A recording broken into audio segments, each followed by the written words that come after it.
Star director Shankar పై భారీ ఆశలు పెట్టుకున్నారు అభిమానులు. కానీ భారతీయుడు 2 సినిమాతో డిసప్పాయింట్ చేశాడు. 28 ఏళ్ల తర్వాత వచ్చిన సీక్వెల్ అవటంతో ప్రేక్షకులకి అవుట్డేటెడ్ కథగా అనిపించింది. దీంతో మిక్స్డ్ టాక్ తోనే సరిపెట్టుకుంది. భారతీయుడు 2 వసూళ్లు కూడా రోజురోజుకు తగ్గుతూనే ఉన్నాయి. మొదటి రోజు కలెక్షన్స్ పర్వాలేదు అనిపించినా ఆ తర్వాత మౌత్ టాక్ డివైడ్ గా ఉండటంతో వసూళ్లపై ఆ ఇంపాక్ట్ గట్టిగా పడింది. ఫస్ట్ వీకెండ్లో 3 రోజుల్లో ప్రపంచవ్యాప్తంగా 55 కోట్ల వరకు షేర్, 112 కోట్ల వరకు గ్రాస్ వసూళ్లు చేసినట్టుగా తెలుస్తోంది.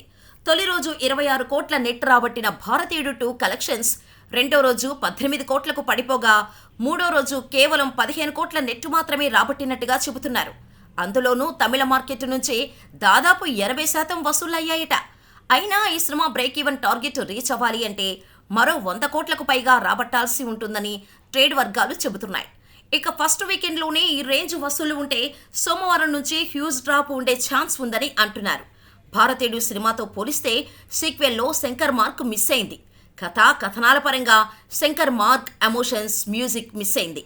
మొత్తంగా గత 5-6 ఏళ్లుగా డిలే అవుతూ వచ్చిన ఈ సినిమా ఇటు కమల్ అటు శంకర్ ఫ్యాన్స్ ని డిసప్పాయింట్ చేసిందనే చెప్పాలి.